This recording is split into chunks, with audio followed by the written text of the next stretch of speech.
So Build 42 has been available to everyone on the unstable branch of Project Zomboid for almost 2 months now, and since then the modding community has been incredibly active, with new mods appearing on the Steam Workshop almost every day. Build 42 has changed a whole lot, some features are finished and others definitely still require some work. So in this video I'll aim to provide a list of mods that fix currently broken elements, offer alternative ways of doing things, or just otherwise improve the gameplay experience through small but meaningful quality of life changes. As always, there will be a link in the description to all the mods covered in today's video, and now that you know what we're going to cover, let's get into the first of today's quality of life mods for Build 42. Okay, so I'm going to start with a mod that will improve your game before you even start your playthrough. This mod is called Detailed Description for Occupations and Traits, and rather simply, it aims to provide some clarification for those items that aren't immediately clear when choosing your starting occupation and deciding which traits you'd like to apply to your character. For example, let's say you're choosing an occupation like Park Ranger or Angler, both of which come with a handful of recipes that are baked into the character when you start the game. In the standard version of Project Zomboid, it doesn't actually tell you what those recipes are, but with this mod applied, you'll have a detailed description of exactly which recipes are known from game start, and on top of that, you'll also be able to identify any foraging bonuses you'll have too, which ordinarily aren't even mentioned for vanilla. For example, did you know that the Angler occupation is affected 40% less by weather conditions when foraging? When it comes to traits, there are even more of these hidden effects on the character that aren't remotely apparent in the vanilla game. If you choose the positive trait Outdoorsy, the only text you're given is less affected by harsh weather conditions without this mod in play. With the mod, however, you'll learn that there are a ton of extra effects from taking this perk, like lower chances of failure when starting a fire, low chances of cuts when walking through trees, and 85% lower chances of catching a cold. Seriously, there's a lot of stuff I wasn't even aware of when first starting with this mod, and I have over 1,500 hours in the game itself. This is a seriously helpful mod that I can't help but feel should be vanilla as standard. Now before we get into the next mods for today's video, I've got a game for you to try while they're downloading, and hear me out on this one because there's a huge free bonus that'll be worth the wait. This is Raid Shadow Legends, and with a new event running right now with lots more content being added constantly, it is a great time to dive into Raid Shadow Legends for your first experience. Wait, hang on, is that gonna happen every time I say that? Oh yeah, I'm gonna have some fun with this one. Raid Shadow Legends is running Alice's Adventure right now, a massive event with 5 brand new legendary heroes to collect, like Alice the Wanderer, who can be gained absolutely free on day 7, alongside 4 other champions you can get just by playing in-game events this month in Raid Shadow Legends. And that's not all either. Click the link in the description or follow the QR code to download the game now, and you'll grab a huge free starter pack with an epic champion just for using my link, with another one available at level 15. And finally, use the promo code Monkey King to get Sun Wukong, a legendary hero, absolutely free. So download Raid Shadow Legends right now, and of course, a very special thank you to Raid Shadow Legends for sponsoring this video. One last time, what was that game again? Raid Shadow Legends. Yeah, right, sorry, that was it. Okay, so back to the mods. Sticking to a similar theme to our first highlight in today's video, our next one is Moodle Descriptions Expanded, which aims to tell the player exactly how each Moodle will affect your gameplay experience. Ordinarily, being full to bursting from eating food will simply tell you that you can't eat anymore, but how does it actually affect the character themselves? With this mod in action, you'll be able to identify that this Moodle actually increases your character's strength, healing speed, and a reduction to any current poison levels. On a similar token, you'll be able to see the numerous negative effects that can impact your character when they are frightened, injured, or fatigued. And some of these may surprise you if you haven't looked into this before on account of just how many things they actually affect. Now, speaking of the iconic Moodles of Project Zomboid, I think it's probably fair to say that this has been one of the most debated topics of Build 42 so far. far. Some players like the new designs and others not so much. Now, I'm not here to try and sway you one way or the other, but what I can do is bring your attention to some mods that should cater to all sides of the argument. I've got 3 mods in this section, and it's my hope that at least one of them will work for you. Okay, so let's start with those of you that prefer the classic approach of build 41 and prior.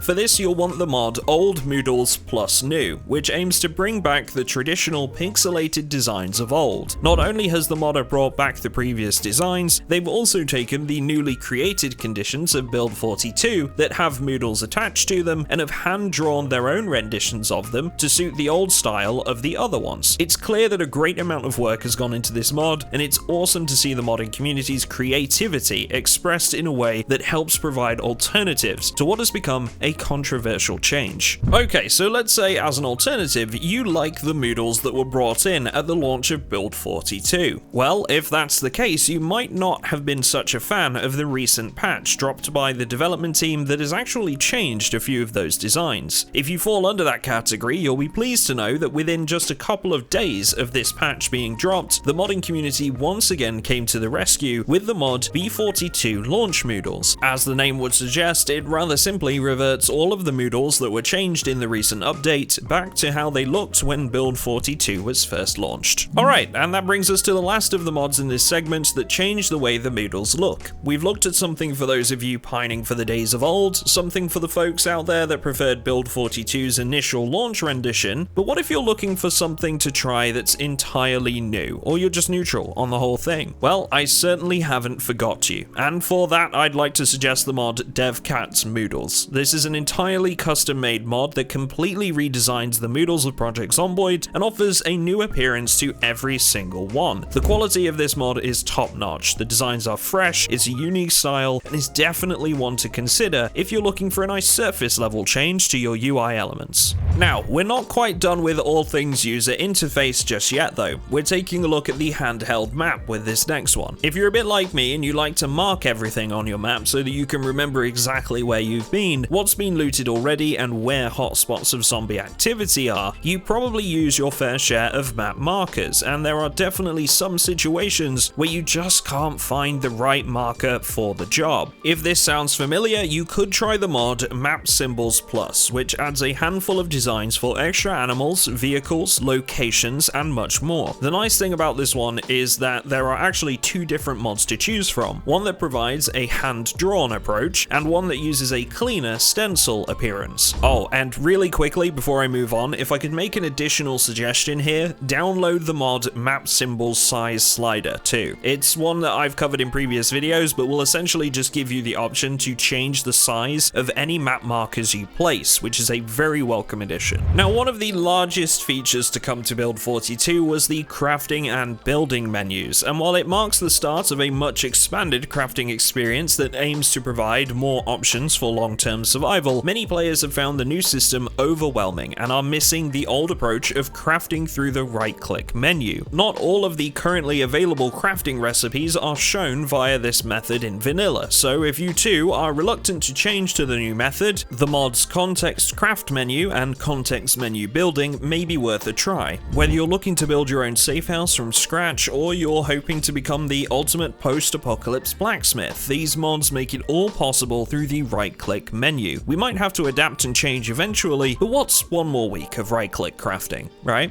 Okay, here's a couple of quick ones for you that I feel will greatly enhance your safe house experience. One of the major goals that we all seek out during our Project Zomboid adventures is to acquire and connect a generator to our base location of choice. Fuel is then a constant resource that we need to supply for it, but we're never actually told how long that resource will last before we need more. With the mod Generator Time remaining, you'll now be able to see exactly how long your generator will be running before you need to source some more fuel for it. It's really simple, but really effective, and something I'd love to see in vanilla as standard. As an optional quality of life mod to go along with this one, you could also install Visible Generator Range, and while this isn't a new mod for build 42, it has now been updated for this version of the game, and simply allows a visual actual representation of how far your generator will stretch, and therefore which areas it will provide power to before you need to hook up another one. Okay, so last thing for generators. Some of you may have noticed as of a recent patch that generators do now extend to basements. However, they only go down 3 levels before you'll outrange them, and let's say you're making your base out of the March Ridge bunker, for example. This means that the main level you'll be living on won't have functioning electricity. The mod B42 fixed generators, bunkers, skyscrapers rather simply allows generators to power all elevation levels, which means you can live in skyscrapers and bunkers with 0 issues. Now, while the function of this one is very simple, it is worth noting that you will unfortunately need to install this mod manually by moving and renaming a file. It's not too complex, and there's some handy step-by-step instructions on the workshop page to make it easier. Still, I do recognize that not everyone will want to do this, so it's something to be aware of. Now, while we're on the topic of fixes, the modding community has really come into its own lately, with providing some solutions to broken mechanics that have come up as a result of Build 42. While many of these have been fixed with patches released by the devs themselves, some are still lingering, with the biggest of those, in my opinion, being the inability to connect a sink to a rain collector like we used to be able to in Build 41. Thankfully, the mod Plumbing Fix restores this functionality entirely and allows the player to plumb in a sink using the right tools and connect it up to a rain collector for running clean water even after the water mains have shut off. To go with this one, I'd also recommend the mod Persistent Rain Collector Refill Manager. If you didn't know already, when you leave your safe house and exit the surrounding area, your rain collectors and troughs will not continue to fill with water even if it's currently raining. This mod, quite simply, tracks rainfall over time and adjusts the level of water in your rain collectors when these containers are loaded back in as you re-enter the area. This means you won't need to stick around at your base finding things to do while it's raining just because you want to get your collectors topped up. Okay, so last of the mods in today's video that fixes current bugs. This is Fix Fluid Calories. Some of you may have noticed how difficult it actually is to keep your characters from losing weight in Build 42, and that's certainly not made easier by the fact that many drinks like soda cans, beer, or other alcoholic beverages currently don't actually apply the amount of calories that they say they do. In fact, selecting drink all for a can of soda is supposed to give you 400 calories, but in actuality it gives you 0 calories. All this mod does is fix these issues, which makes keeping that calorie count in check just a little bit easier. It doesn't change any fundamental mechanics to make this aspect of the game any easier than it's meant to be by default, but it does fix a current bug that is making this much harder for you without you even realizing. Alright, so what's next for today? Maybe something for the culinary types among us? Well, with the mod Serving Plates, there is now finally a reason to collect fine china, as you'll be able to empty the contents of things like roasting pans or frying pans onto a plate, and this will give you an extra bonus to both happiness and boredom related benefits. For another 25% on top of that, you can make use of a fork or spoon while eating. Honestly, this isn't a major change as with most if not all of the mods in this video, but it does bring an actual use to what are otherwise junk items that simply offer some flavor. No pun intended. Another one I'd recommend to go with this is Wesch's animated can models. In the vanilla version of Build 42, when you start opening a canned food item, your character will visually appear to open a can of baked beans, even if that's not actually what you're opening. With this mod in play, it will update the can model appropriately for the duration of the animation in progress, so that your immersion isn't adversely affected by an unrealistic quantity of tinned beans. Okay, a couple of mods for your backpacks and containers next, starting with the mod Nested Containers, which allows you to access the contents of things like satchels, bags, or even wallets while they are within your inventory or in a container that you are currently accessing. All this really does is removes the requirement to take bags from a container and then equip them on your character before you can look inside them. You can't stack several containers inside one another and still view their contents, so it's not really exploitable. It just provides a nice UI change that makes sense for the game and makes your life a little bit easier. Now, sticking with containers for a moment, I'm sure there's a good few people out there that like to carry extra bags in their primary and secondary equipment slots to reduce weight and shift things from place to place a little bit easier. One big problem with this though is what happens when you come across a fence. With the mod Throw Your Bag Across, you'll be able to rather simply toss your bag over any fences in your way or through any windows you may be wanting to climb through. This mod has been updated for build 42, but also works with build 41 and build 41's multiplayer mode.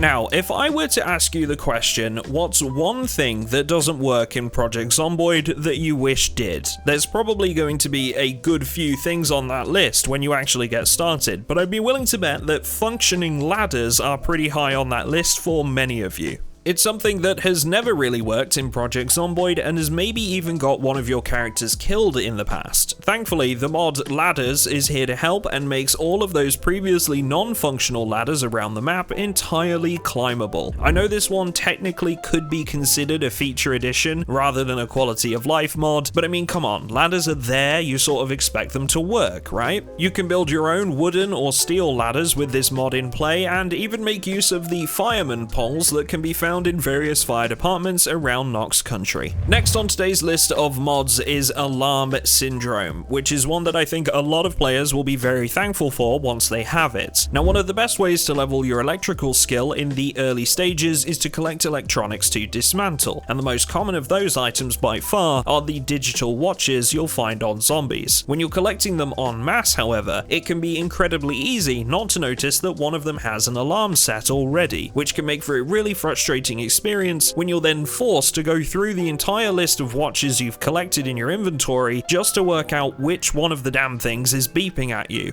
This mod implements 3 features to make this experience easier. Firstly, it adds icons to display which watches have an alarm set and which ones are actively ringing. Secondly, it automatically unsets any alarms on items you pick up and move to your inventory. Lastly, when you right-click a watch that has an alarm set, you can unset the alarm with one click, rather than having to go through another menu entirely. This mod will not only save you some annoyance, but it may even save your character's life. We're moving on from the ringing of alarms to the ringing of clothes next. See what I did there? Yeah, you guys probably don't have to worry about me getting another day job. Anyway, awful attempts at comedy aside, the mod Wesch's Better Wringing essentially aims to make drying your clothes just a little bit more fluid by removing a few clicks. There's 2 main features to this one. The first being that clothes are now automatically re-equipped after wringing them dry, removing the need for you to do this each and every time you are trying to dry them, and secondly, it adds an option to wring out all available clothes at once. This saves you having to go through each one individually, making this particular area of the game much more seamless. That's 2 for 2 on the clothing puns if you didn't notice. Okay, so that brings me to the last mod in today's video, and I've saved a really good one for last this time around. Have you ever gotten a couple of weeks into a playthrough only to wish that you could change a very specific sandbox option? Let's say you want to change when the power switch is off, or change zombie hearing and eyesight. With the mod Sandbox Options, you'll now be able to do this during an existing playthrough, so you won't be forced to play out your run as it was when it was created or start a new run entirely. This is a very simple mod that I love simply because it offers that customized experience Project Zomboid is so famous for without the need for restarts that might break your stride. After all, we all grow attached to our own playthroughs and characters. So that's it from me in today's video, folks, but if you've watched this far, go ahead and let me know what mods you've been trying out since the release of build 42 down in the comments section. There's always a chance that I'll feature it in one of my upcoming videos. Don't forget, there's a link in the description to all of the mods in this video, and one last thank you to the one and only Raid Shadow Legends for sponsoring this video. Don't forget to use the QR code on screen or link in the description to grab your free epic heroes. Thank you very much for watching, everyone, and I will see you all in the next one.